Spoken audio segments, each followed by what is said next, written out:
이번 시간에는 우리 암호 알고리즘에 대해서 같이 한번 살펴보도록 하겠습니다. 우리의 암호 알고리즘이라는 거는 암호하는 그 방식에 따라서 지금처럼 이렇게 여러 가지로 우리가 나눠서 볼 수 있습니다. 자, 일단은 우리 암호화라고 나왔는데 암호화가 도대체 뭔지 이거부터 좀 살펴보고 지나가자고요. 자, 이쪽에 이제 송신 측이 있고 이쪽에 이제 수신 측이 있다라고 가정을 하자고요. 자, 이쪽이 이제 송신 측, 여기가 이제 수신 측이요. 송신 측과 수신 측이 있을 때 만약에 지금 여기서 송신 측에서 수신 측으로 이제 문서를 하나 보낼 거예요. 자, 그 문서에다가 이제 뭐라고 쓸 거냐면은 A다, B다, C다 해서 이 내용을 그대로 이제 상대방한테 이제 보내줄 거예요. 근데 이렇게 이제 보냈을 때 서로 이 문서를 이제 서로 주고받고 하면 좋은데 중간에서 어떤 나쁜 놈이 이제 훔쳐본다고 이거를 훔쳐보면은 그 나쁜 놈도 제3자도 이 내용을 훔쳐봤을 때 이 내용을 다 알아볼 수 있겠죠. 이런 문제가 생기니까 이제 우리가 암호화라는 걸 하는 거예요. 그래서 이거를 암호화를 시킬 때 어떻게 하냐? 자, 예를 들어서 지금 여기에 A다, B다, C다 하고 요 세 글자를 보낼 거죠. 자, 우리가 아스키 코드라는 게 있어요. 아스키 코드가 우리 A는 이제 숫자로 표시하게 되면 얘는 65고요. 그 다음에 이제 B가 66이요. 그 다음에 이제 C가 67. 이런 식으로 해서 쭉 가거든요. 그래서 내가 상대방한테 이제 데이터를 보낼 때 이런 값들 있죠. 이런 값을 보고 우리가 아스키 코드라고 하는데 이 값에다가 전부 다 이제 더하기 100을 해서 다 보내줄 거예요. 그래서 더하기 100을 하게 되면 이제 A라는 문자가 아니라 엉뚱한 이제 문자가 나올 거예요. 그래서 여기서는 이제 상대방한테 얘기를 하는 거예요. 내가 너한테 이제 데이터를 보낼 때, 문서를 보낼 때 이 곳에 써져 있는 모든 글자들, 모든 내용들은 전부 다 이제 더하기 100을 해서 보낼 거야. 그렇게 이제 얘기하고 보내는 거예요. 그래서 만약에 지금처럼 A, B, C라는 이런 문서가 있을 때 A, B, C 하고 요 세 글자를 쓴 요 문서가 있을 때 여기다 이제 더하기 100을 전부 다 A에도 더하기 100, B에도 더하기 100, C에도 더하기 100을 하게 되면 이제 이상한 형태의 이제 모양이 나올 거예요. 뭐 별표다, 세모다, 네모다 하고 이상한 형태의 문자가 나올 거예요. 그럼 이걸 가지고 이제 상대방한테 뿅 하고 이제 보내주는 거예요. 보내주면 상대방은 이 문서를 받아서 뭘 하면 돼요? 마이너스 100을 해주면 되겠죠. 마이너스 100을 하게 되면 이제 원래 값으로 다시 되돌아올 거 아니에요. 그러면 이제 상대방이 받아서 요 별표, 세모, 네모를 받아서 이거 마이너스 100을 해서 이제 원래 형태대로 이제 되돌린 다음에 그 문서의 내용을 보면 됩니다. 그때 이제 만약에 제3자가 이걸 훔쳐봤다고 생각해 보세요. 이걸 훔쳐봐봤자 이 내용을 알 수가 있어요, 없어? 없어요. 없어요. 이런 걸 보고 우리가 암호화라고 하는 거예요. 그래서 중간에 누군가가 훔쳐봐도 그 내용을 알아볼 수 없게끔 그렇게 이제 만드는 거. 그게 이제 암호화 그거입니다. 그때 이제 상대방과 내가 이제 데이터를 주고받을 때 플러스 100이다, 마이너스 100이다 해서 요 100이라는 값 있죠? 요 100이라는 값이 이제 이 암호화 할 때 이제 키값이 되는 거예요. 키값. 그때 이제 이렇게 동일한 키를 쓰냐, 서로 다른 키를 쓰냐. 그런 방법도 있고 여러 가지 방법이 있어요. 그래서 우리가 원래 문서 있죠? 원래 문서. 이 문서를 보고 우리는 평문이라고 불러요. 평문. 평문이라고 부르는 거고 여기다 이제 더하기 100을 해서 보낼 거예요. 이 더하기 100, 이 값을 보고 우리는 암호화, 암호키. 그렇게 이제 부르는 거고 마이너스 100 이거를 보고 복호화, 복호화 키. 그렇게 이제 불러요. 그래서 우리 암호화 알고리즘, 암호 알고리즘은 패스워드가 됐든 주요 번호가 됐든 은행 계좌가 됐든 이런 중요한 정보 있죠. 이런 중요한 정보들을 보호하기 위해서 평문을 어떻게 했나? 암호화된 그런 문장으로 만든 그 절차, 방법 그런 걸 보고 우리는 암호화 알고리즘, 암호 알고리즘이라고 그렇게 이제 부르더라. 그때 이제 암호하는 방식에 따라서 지금처럼 이렇게 두 가지로 나눠져요. 양방향에 있고 단방향에 있고 이렇게 두 가지가 있는데 단방향에는 해시 알고리즘 요거 이제 하나 있고요. 요 해시 알고리즘 빼고 나머지 게 전부 다 이제 양방향에 들어가요. 그때 이제 개인 키가 있고 공개 키가 있고 이렇게 두 가지가 있습니다. 우리가 암호 알고리즘을 앞에서도 잠깐 언급을 했었는데 여기서 얘기하는 요 개인 키라는 게 우리가 앞에서 배웠던 우리 대칭 키 얘기하는 거예요. 대칭 키. 그거 얘기하는 거고 공개 키가 이제 비대칭 키요. 비대칭 키. 그거 이제 얘기하는 겁니다. 대칭키의 가장 대표적인 게 우리 DES라는 게 있었고요. 그 다음에 우리 비대칭키에서 가장 대표적인 게 RSA라는 게 있고 이런 게 있었어요. 그때 이제 개인키, 대칭 키 같은 경우에는 스트림 방식이 있고 그 다음에 블록 방식도 있고 이렇게 두 가지로 나눌 수 있습니다. 자, 그럼 요 개인 키 좀 자세히 살펴보자고요. 자, 첫 번째 건 이제 개인 키 암호화 기법이요. 개인 키다라고 하게 되면 개인 키를 다른 말로 우리는 뭐라고 부른다? 대칭 암호화 기법 또는 단일 키 암호화 기법이라고 하더라. 그럼 여기 보게 되면 단일 키 그랬죠? 그럼 키가 몇 개다? 한 개밖에 없는 거예요. 상대방과 내가 가지고 있는 키가 동일한 키, 동일한 거. 아까 제가 설명할 때 플러스 100, 마이너스 100 얘기했죠? 그 100이라는 게 이제 암호화 할 때 그 키가 되는 거죠. 송신측과 수신측이 똑같은 키로 그렇게 암호화하고 복호하는 거. 그게 이제 개인 키 암호화 기법이요. 그래서 동일한 키로 데이터를 암호화도 하고 복호화도 하는 그 암호화 기법을 보고 우리는 개인 키 암호화 기법이라고 하더라. 그래서 여기서는 이제 동일한 키를 쓰기 때문에 다른 말로 단일 키 암호화 기법 아니면 대칭 암호화 기법 그렇게 이제 부르기도 합니다. 여기서 이제 동일한 키로 그렇게 이제 암호화도 하고 복호화도 하기 때문에 그때 이제 암호화 복호화는 그 속도가 빨라요. 빠르긴 빠른데 관리해야 되는 그 키가 개수가 되게 많아요. 왜? 내가 10명과 같이 이 개인키 암호화 기법으로 서로 이제 뭔가를 주고받고 하겠다라고 했을 때 그 각각의 사람들마다 전부 다 이제 서로 다른 키를 전부 다 나눠줘야 되겠죠. 그래서 사람이 많으면 많을수록 관리해야 되는 그 키가 많아진다. 그런 이제 단점을 가지고 있는 게 우리 개인키 암호화 기법이요. 그때 우리 개인키 암호화 기법의 종류에 보게 되면 지금처럼 이렇게 이제 스트림 암호화 방식이라는 게 있고요. 우리 블럭 암호화 방식이라는 게 있고 이렇게 이제 크게 두 가지가 있습니다. 우리 스트림 암호화 방식이다라고 하게 되면 얘는 이제 평문과 이제 동일한 그런 길이의 스트림이라는 걸 이제 생성을 해요. 생성을 해서 얘는 이제 비트 단위로 이제 암호화하는 그런 방식을 보고 우리가 이제 스트림 암호화 방식 그렇게 이제 부르는 겁니다. 그리고 블럭 암호화 방식이다라고 하게 되면 이곳에 이제 블럭이라는 말이 들어갔죠. 얘는 이제 블럭이 하나의 이제 묶음을 보고 얘기하는 거예요. 그래서 한 번에 이제 하나의 그 데이터 블럭을 이제 암호화하는 그런 방식을 보고 우리가 블럭 암호화 방식 그렇게 이제 부르는 겁니다. 그래서 우리가 이제 비트 단위로 이제 암호화를 하냐 아니면 데이터 블럭 단위로 이제 암호화를 하냐 거기에 따라서 이렇게 이제 크게 두 가지로 나눠지는 거예요. 그때 우리 스트림 암호화 방식을 보게 되면 LFSR이라는 것도 있고요. RC 이제 4라는 것도 있고 그 다음에 TKIP라는 것도 있고 이렇게 이제 세 가지가 있고요. 블럭 암호화 방식을 보게 되면 우리 DS라는 것도 있고 그리고 SID라는 것도 있고요. AES라는 것도 있고 그리고 ARIA라는 것도 있고 그리고 아이디어라는 것도 있고요. 그리고 스킵잭 이런 것도 있습니다. 그래서 이 중에서 우리 개인키 암호화 기법 중에서 가장 대표적인 게 보다 우리 DS더라. 그때 이제 스트림 암호화 방식의 지금처럼 종류가 이렇게 이제 세 가지가 있고 블럭 암호화 방식의 종류가 이렇게 이제 네 가지가 있어요. 이렇게 이제 우리 암호화 방식에 보게 되면 이제 여러 가지 종류가 있죠. 이런 것들은 우리가 조금 이따가 이제 같이 공부를 할 거예요. 해서 스트림 암호화 방식에 이런 게 있고 블럭 암호화 방식에는 이런 게 있다. 그 이제 구분은 할 줄 알아야 됩니다. 그 다음에 이제 공개키 암호화 기법이요. 공개키 암호화 기법이라는 거는 암호화할 때, 복호할 때 서로 다른 키를 쓰는 거예요. 그래서 암호화할 때 그때 사용하는 키를 보고 우리는 공개키 그렇게 이제 부르는 거고요. 그 다음에 이제 복호할 때 쓰는 키를 보고 우리는 비밀키라고 그렇게 이제 합니다. 그래서 이 공개키라는 거는 사용자한테 그냥 공개를 해요. 공개를 해버리고 이 비밀키 있죠. 이 비밀키는 관리자가 비밀리에 그렇게 이제 관리하는 그런 암호화 기법을 보고 우리가 공개키 암호화 기법이라고 해요. 그래서 얘는 키가 서로 같다 다르기 때문에 다른 말로 뭐라고 한다? 비대칭 암호화 기법이라고 하더라. 그래서 얘는 관리해야 될 그 키가 개수가 적어요. 근데 얘는 이제 암호화할 때 복호할 때 서로 다른 키를 쓰기 때문에 그때 이제 속도가 조금 느려요. 이런 이제 비대칭 키, 우리 공개키 암호화 기법에서 가장 대표적인 게 우리 RSA라는 그 기법이 있습니다. 그렇게 해서 이제 개인키, 공개키 이제 그렇게 알아봤어요. 자, 개인키하고 공개키하고 이 두 가지를 합쳐서 우리는 양방향 암호화 방식이라고 그렇게 이제 부릅니다. 양방향 암호 알고리즘의 종류가 이제 어떤 게 있는지 좀 살펴보자고요.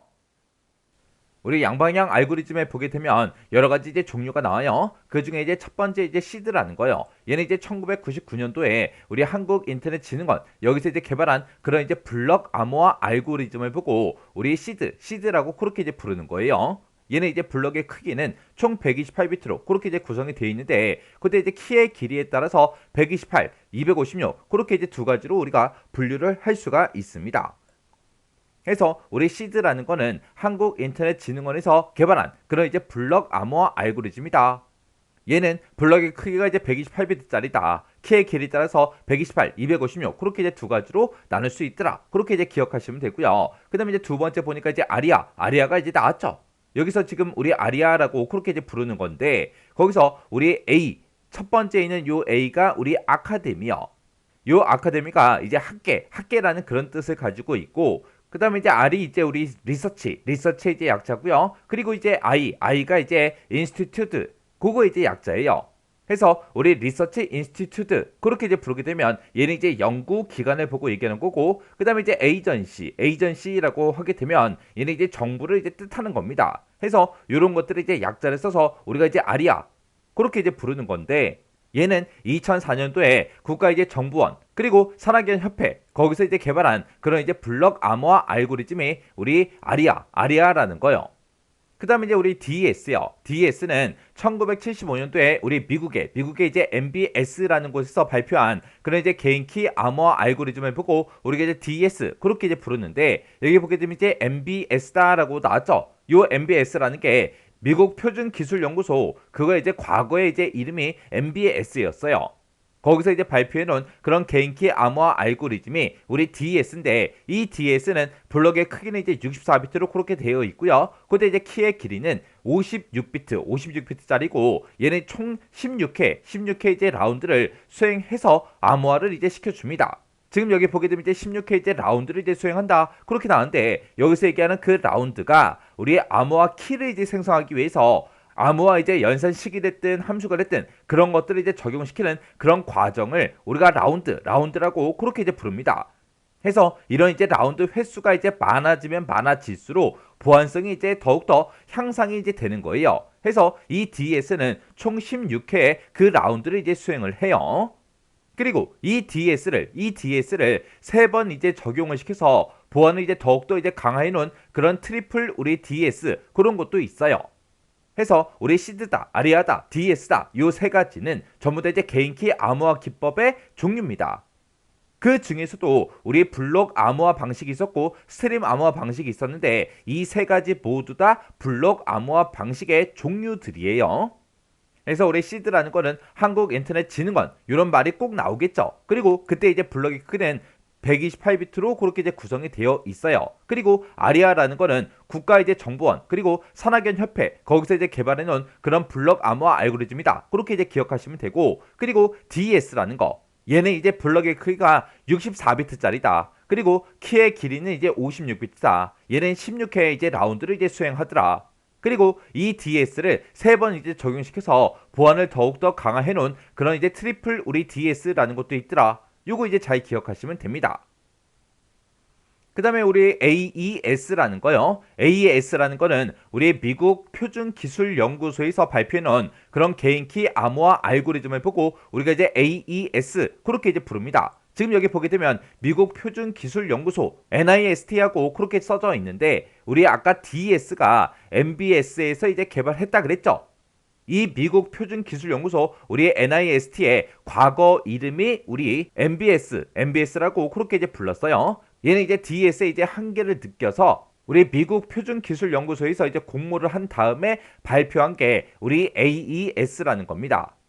아까 우리 DS 같은 경우는 블럭의 크기가 64비트 그리고 키의 길이가 이제 56비트라고 그렇게 이제 불렀는데, 얘는 그거보다 좀 더 이제 크게 블럭의 크기를 128비트로 그렇게 이제 구성을 했고요. 그때 이제 키의 길이에 따라서 우리 AES 128이다 그리고 190이다 그리고 256이다 이렇게 이제 세 가지로 이제 분류가 됩니다. 그 다음에 이제 RSA라는 거요. RSA라는 거는 1978년 MIT에 우리 라이베스트라는 사람이 있고요. 그 다음에 샤미르라는 그 사람이 있고, 그리고 에들먼이라는 이 사람이 있는데, 이 세 명에 의해서 제안된 그런 공개키 암호화 알고리즘을 보고 우리가 이제 RSA 그렇게 이제 부릅니다. 요 RSA라는 거는 큰 숫자를 소인수분해 이제 하기가 어렵다. 그걸 이제 기반으로 해서 만들어진 게 우리 RSA요. 요 RSA라는 거는 우리 공개키 암호화 기법 중에 가장 대표적인 게 우리 이제 RSA라 그랬어요. 해서 얘는 이제 암호화 할 때, 복호할 때 서로 이제 다른 키를 이제 사용을 하는 거죠.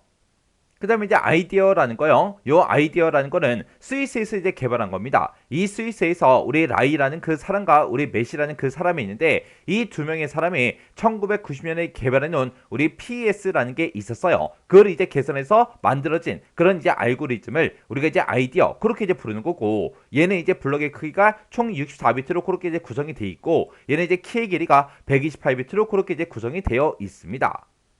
그래서 우리 AES라는 거요. 얘는 이제 DS, 우리 DS를 이제 보완해서 만들어 놓은 게 우리 AES라는 겁니다. 얘는 이제 미국 표준기술연구소 여기서 이제 개발을 했고 얘는 이제 블럭의 크기가 128비트짜리고 키의 길이에 따라서 우리 128이다, 190이다, 256이다 이렇게 이제 분류가 되는 게 우리 AES요. 그리고 우리 아이디어라는 거 요거는 이제 스위스에서 라이하고 메시가 이제 1990년에 이제 개발해 놓은 그 PES를 이제 개선해 놓은 그런 이제 알고리즘을 보고 얘기한다. 그리고 얘는 이제 블럭의 크기가 64비트고요. 그리고 키의 길이가 이제 128비트더라. 요거 이제 기억하고 지나가시면 됩니다. 그다음에 우리 RSA라는 거요. 우리 AES도 그렇고 아이디어도 그렇고 얘네 두 가지는 전부 다 이제 개인키 암호화 기법 중에서도 우리 블럭 암호화 방식에 대한 그 알고리즘이에요. 근데 요 RSA라는 거는 우리의 공개키 암호화 기법에서 사용되는 그런 이제 가장 대표적인 그런 알고리즘이 우리 RSA요. 그래서 요 RSA라는 거는 공개키 암호화 알고리즘에서 이제 사용하더라. 그리고 얘는 이제 큰 숫자를 소인수 분해하기 어렵다. 그걸 이제 기반으로 해서 만들어진 게 우리 RSA다. 그거 정확하게 기억하시면 됩니다. 그 다음에 우리 스킵잭이요. 스킵잭이라는 거는 우리의 국가안전보장국 NSA 거기서 이제 개발해 놓은 그런 이제 암호화 알고리즘을 보고 우리가 이제 스킵잭 그렇게 이제 부르는데 얘는 주로 이제 음성 통신 그런 장비에 삽입이 돼서 음성 데이터를 이제 암호화할 때 사용되는 그런 이제 암호화 알고리즘이요. 얘는 클리퍼 칩이라는 그런 이제 IC 칩이 이제 내장되어 있고요. 그리고 얘는 이제 블럭의 크기는 64비트고 그리고 키의 길이는 총 80비트로 그렇게 이제 구성이 되어 있습니다. 그 다음에 이제 TK-IP요. 이 TK-IP라는 거는 원래 우리가 무선 램 보안에서 이제 사용하던 게 우리 WEP라는 게 있습니다. 이 WEP를 이제 보완해 놓은 그런 이제 데이터 보안 프로토콜을 보고 우리가 이제 TK-IP 그렇게 이제 부르는 거고 얘를 이제 우리가 다른 말로 임시키 무결성 프로토콜 그렇게 이제 부릅니다. 얘는 이제 WEP 요거의 이제 취약성을 이제 보완하기 위해서 암호 알고리즘의 입력 키의 이제 길이를 128비트로 그렇게 쭉 늘려놨고요. 그리고 패킷당 이제 키할당 그리고 키값 재설정 이런 이제 키 관리 방식을 개선해서 이제 만들어 놓은 게 우리 TK-IP라는 거예요. 그래서 우리 개인키 암호화 기법에 보게 되면 스트림 암호화 방식이 있었고 그리고 블럭 암호화 방식이 있었고 그렇게 이제 두 가지가 있었죠. 이 스킵잭이라는 게 우리 블럭 암호화 방식에 이제 해당하는 거고요. 요 TK-IP라는 거는 우리 스트림 암호화 방식의 일종이에요. 그래서 이 스킵잭이라는 거는 국가안전보장국 거기서 이제 개발해 놓은 그런 암호화 알고리즘을 보고 얘기하더라. 얘는 이제 주로 음성 통신 장비에 이제 삽입이 돼서 음성 데이터를 이제 암호화를 주로 이제 해 주더라. 얘는 이제 클리퍼 칩이라는 IC 칩에 이제 내장이 되어서 이제 사용이 되더라. 그 다음에 TK-IP라는 거는 원래 이제 무선램 보안에서 이제 사용되던 그런 WEP를 이제 보안해서 만들어 놓은 그런 데이터 보안 프로토콜을 보고 얘기하는데 얘를 이제 다른 말로 우리가 이제 임시키 무결성 프로토콜 그렇게 이제 부르기도 하더라. 얘는 WEP의 이제 취약성을 보완하기 위해서 암호화 알고리즘의 입력키의 그 길이를 128비트로 이제 늘렸더라. 그리고 패킷당 이제 키할당 한다거나 아니면 키값을 이제 재설정한다거나 이런 이제 키 관리 방식을 개선해 놓은 게 우리 TK-IP라는 거예요. 그래서 우리 양방향 알고리즘의 종류에 보게 되면 종류가 되게 많죠. 이런 이제 각각의 이제 알고리즘들이 어떤 특징을 가지고 있는지는 정확하게 여러분들이 구분할 줄 알아야 돼요. 우리가 뭐 데이터 통신할 때 데이터를 주고받고 그렇게 하는 것도 물론 중요하지만 그거보다 이제 더 중요한 게 우리가 주고받고는 그런 데이터에 대해서 안전하게 이제 주고받고 할 수 있도록 우리가 이제 암호화하는 게 더 중요해요. 그래서 이런 암호화 알고리즘은 꾸준하게 이제 시험 문제가 계속해서 출제가 되고 있습니다. 1년에 이제 3번씩 그렇게 이제 시험을 보는데 얘가 1년에 2번씩은 꼬박꼬박 지금 최근까지도 계속 출제가 되고 있다고요. 해서 알고리즘 각각 종류들마다 어떤 특징들이 있는지 정확하게 이제 구분할 줄 알아야 돼요. 자, 해시라는 알고리즘이요. 요 해시 알고리즘은 우리가 해시 함수라는 걸 이용하는 거예요. 그래서 임의의 길이에 내가 입력할 그 데이터가 됐든 메시지가 됐든 이런 것들 있죠. 이런 것들을 해시 함수로 계산을 합니다. 계산하게 되면 어떤 특정 값이 나오겠죠. 그렇게 이제 고정된 길의 값이 됐든 키로 그렇게 이제 변환하는 걸 보고 우리가 해시라고 해요. 그때 이제 해시 함수로 이제 변환된 값이 됐든 키가 됐든 그런 것들이 있겠죠. 그런 것들을 보고 우리는 해시값, 해시키 그렇게 이제 불러요. 그래서 이 해시라는 거는 데이터를 암호할 때도 쓰고요. 무결성 검증을 할 때도 사용이 돼요. 그리고 정보 보호를 할 때도 우리가 다양한 분야에서 우리가 활용하는 게 우리 요 해시 알고리즘이요. 그래서 해시라는 거는 임의의 길이에 입력 데이터가 됐든 메시지가 됐든 이런 것들을 고정된 길이의 값이나 키로 변환하는 걸 보고 얘기하더라. 그때 사용하는 함수가 뭐다? 해시 함수다. 해시 함수다. 자, 그럼 요 해시 함수의 종류 좀 살펴보자고요. 해시 함수의 종류에 보게 되면 지금처럼 SHA 시리즈라는 게 있고요. MD5라는 게 있고 NDC라는 것도 있고요. 스냅프루라는 것도 있고 이렇게 이제 네 가지가 있습니다. 자, 첫 번째 거 이제 SHA라는 요 시리즈요. 얘는 시리즈예요. 시리즈다 그러면 이제 1, 2, 3, 4가 있다. 그 얘기죠. 그래서 얘는 1993년도에 미국 국가보안국이 이제 설계를 했고요. 미국 국립표준기술연구소에서 이제 발표를 했습니다. 얘가 이제 맨 처음에 이제 만들어진 게 SHA 0번, 0번을 만들고 그 이후에 이제 1번을 발표를 했습니다. 그리고 다시 SHA 2번, 2번이라고 불리는 2번을 이제 발표를 했는데 이 2번에는 2번이 하나만 있는 게 아니라 지금처럼 이렇게 이제 여러 가지가 있어요.